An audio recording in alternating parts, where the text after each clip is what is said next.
This week's parasha here in Israel is Behar, the mountain. The parasha starts off, Vaydaber Adonai el Moshe b'Har Sinai lemor. Hashem speaks to Moshe at Har Sinai and teaches him the laws of the Shemitah and the Yovel. And Rashi comes along and he's wondering, what in the world, why does it say that God speaks to Moshe at Har Sinai?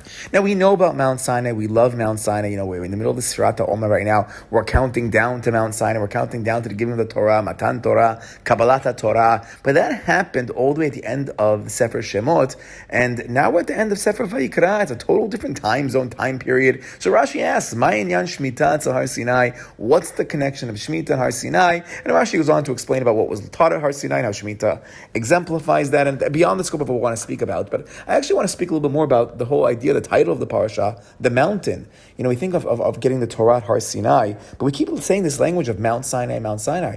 What's the importance of the mountain? And I have to say, I'm a little bit biased right now. It's going to be a little quicker Dvar Torah than normal this week. I'm on a hike with the students. We have the Golan trip at the end of the year at Bar Ilan, and I want to hike through the mountains here in the Golan Heights. And it's not the largest mountains, it's not the greatest mountains, but it kind of inspired me to speak a little bit more about mountains. So I found a beautiful Dvar Torah from Rabbi Beryl Wine on the parasha, where he speaks about mountain climbers. He goes, what's this emphasis about a mountain? We speak about Har Sinai all the time. Why? Why is the mountain important? Now we know Hazal teach us that the mountain Har Sinai was known to be a humble mountain. It was one of the smaller mountains compared to all the other mountains around. It's not the Alps, it's not the Himalayas, it's not these great mountains.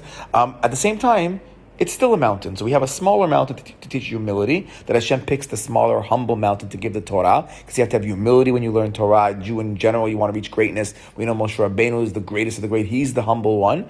But at the same time, it's still a mountain. So beautiful idea from Rabbi Wine. It's still a mountain, and a mountain symbolizes you have to work. When you want to go towards the Torah, you got to climb and get up there. It's not this easy, Torah is just going to come so simple. You have to study, you have to analyze, you have to put your effort into it. Regular mountains require you to be physically fit, to be spiritually fit, to be a proper moral, observant Jew, to really have a proper lifestyle. You got to climb a mountain. You got to work hard. You got to put effort in. And he says that's the concept of Har Sinai, that even though it's the humble of all mountains, it's still a mountain that we have to climb nonetheless. And that's an essence of what it is to be a Jew. And then he says, if you open up the Nevi'im speak about the end of days, that this great mountain is going to somehow be leveled off. We think about when we're going through the desert, Hashem had the Ananei HaKavod, the clouds leveled the ground for us. So he says this idea that after we conquer that mountain, you get to the top, there's going to be a beautiful smooth plateau. And he says it's a beautiful idea, a beautiful analogy to what it is to be a Jew spiritually, that you have to work, you have to put your effort in, you have to climb that mountain, climb that Har Sinai, learn that Torah. But ultimately, as you start climbing up, you feel very accomplished. As you climb these mountains, you feel great, you feel awesome. I'm accomplishing something. Look what I've done. You get to the top, you look down. But he says there'll be certain times in spirituality, we get to certain plateaus, we start to walk and experience and to feel, and I say, wow,